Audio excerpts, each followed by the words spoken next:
What I want you to realize is that when you overcome suggestive witchcraft, you've overcome a lot. You have no idea how much violence and harm are prevented because you overcame suggestive witchcraft. I don't have to explain to you that suggestive witchcraft is quite common. Mainstream media uses it.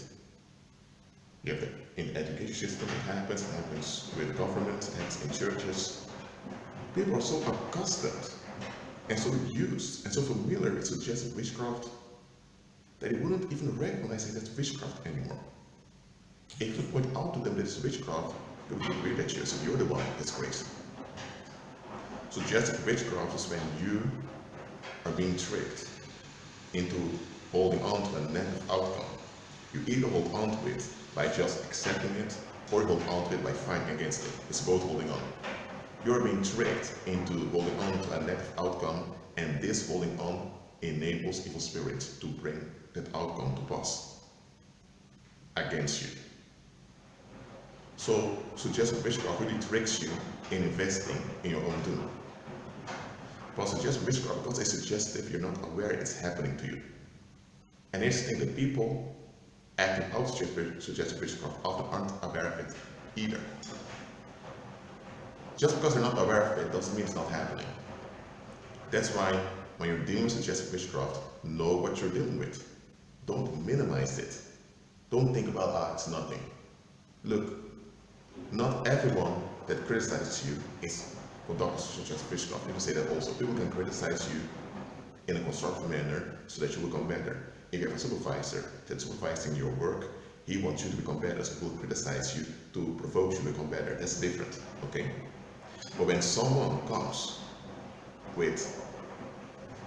but someone always suggests bad outcomes, or they always point to the downside when it relates to you all the time in a chronic manner, without any provocation towards you to provoke you into greatness, then that individual is operating in suggestive witchcraft.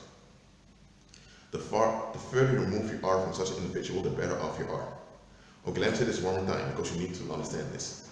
The further away you are from someone that operates suggestive witchcraft, the far better off you are, and far better off those that are in your care are. If you are a husband, and you have your family, your husband and father, listen to me carefully. I don't care how long you know those buddies. I don't care if you grew up with them since childhood. If they're operating in suggestive witchcraft, you're not safe around them. And evil spirits will use those bodies, if they are in suggestive witchcraft, to bring harm onto you and your family. There's something quite serious. When you're dealing with suggestive witchcraft, know what you're dealing with. There are people out there who lost their lives, literally, as a result of suggestive witchcraft. So pay attention to people's attitude towards you. I'm telling you, don't just take things for granted. I'm not telling you to become, how do I say? I'm not telling you to become suspicious, to become pathological, alert, and always examining every breath someone takes. No, I'm not telling you to do that. Of course you are relaxed. Of course you don't just expect the worst from people. Because here's another thing.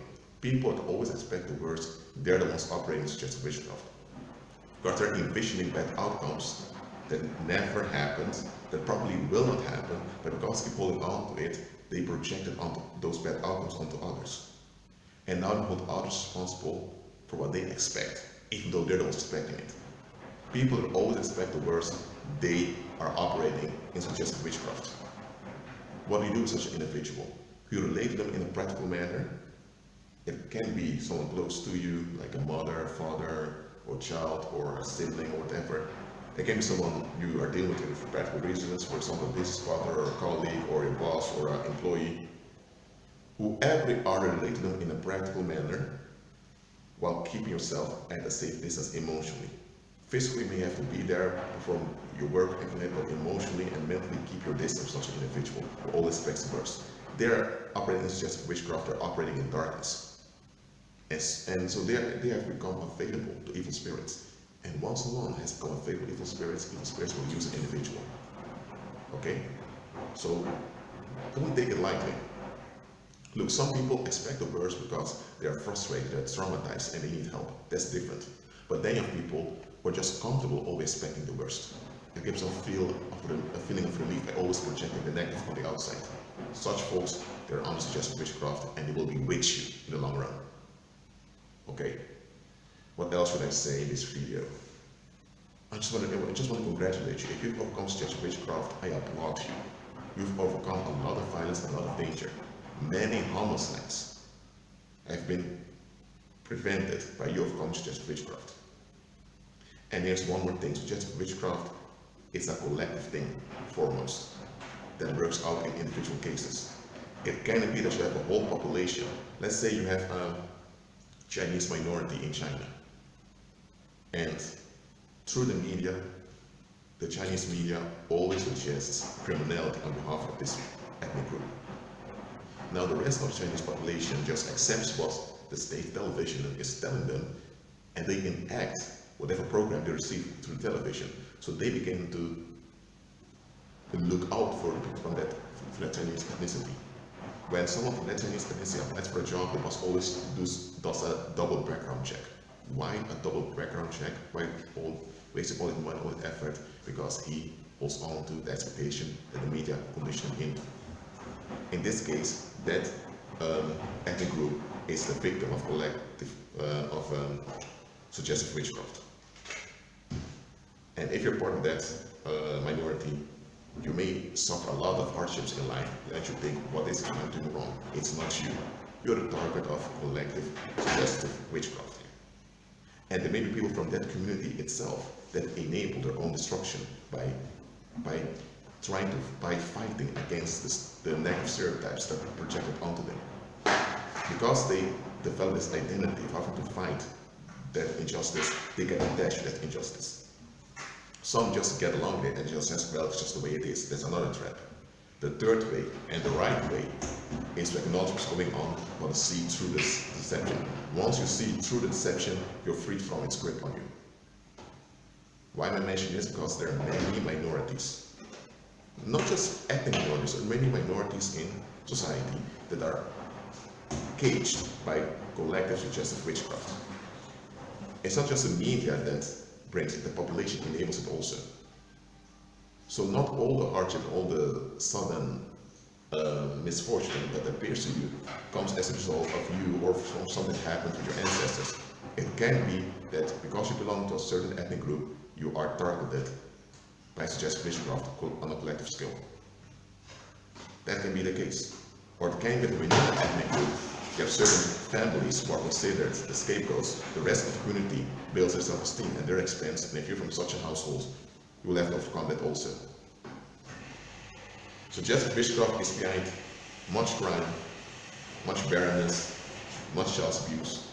Because suggestive witchcraft is behind many bad things that happen in this world. So I cheer you when you overcome suggestive witchcraft. Well, I overcame suggestive witchcraft, that's why I can testify about it, that's why I can teach you about it.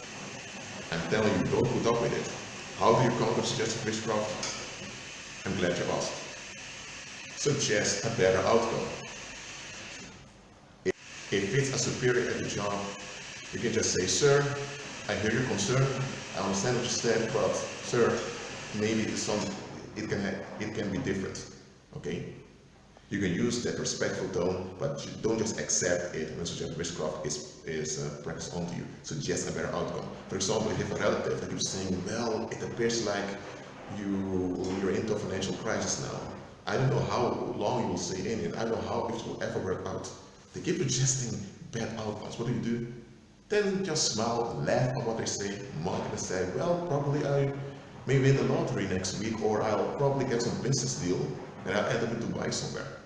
What you say may sound ridiculous, it may sound nonsensical. It's not ridiculous, it's not nonsensical.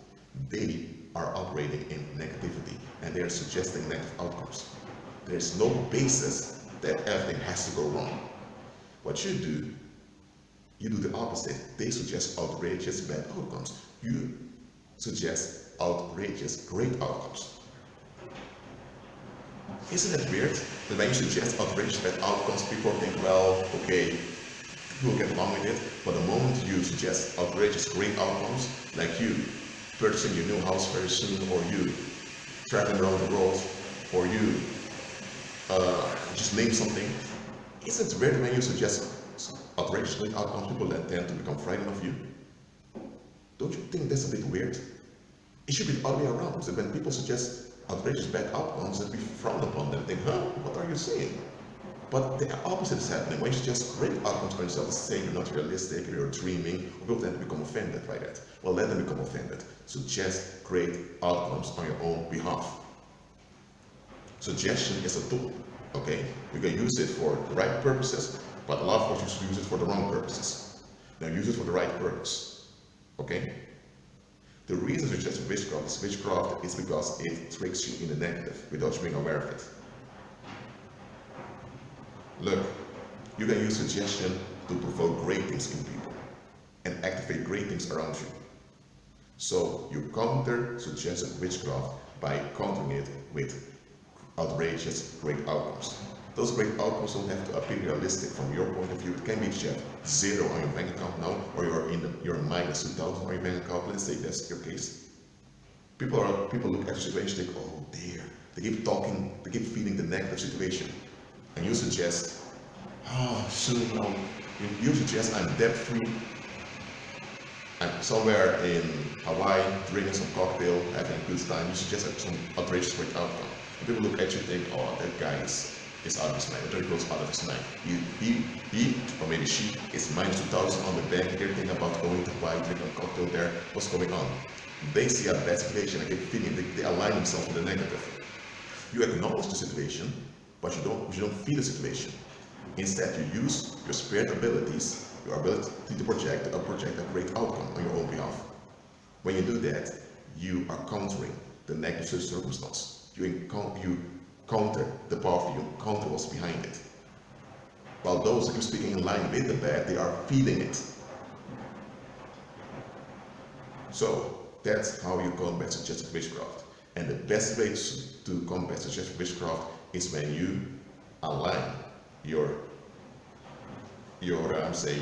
suggestions in line with Christ. People in the world who don't have Christ, that's how they deal with suggestive witchcraft. Okay, that's how they do it. But you have the word. So when you begin to suggest outrageous great outcomes on your own behalf, and those outrageous great outcomes are in line with the word, guaranteed you'll trample on suggestive witchcraft. Suggestive witchcraft, it's like a romantic partner you suddenly fall in love with, and she is everything to you, but when she hugs you, she stabs you in the back, and afterwards she keeps stabbing you. And you ask, why did you do that? She says, I don't know, it's just the way it is. That's how suggestive witchcraft is. So, please, see for what it is, but counter it in agreement with Christ. Be at peace.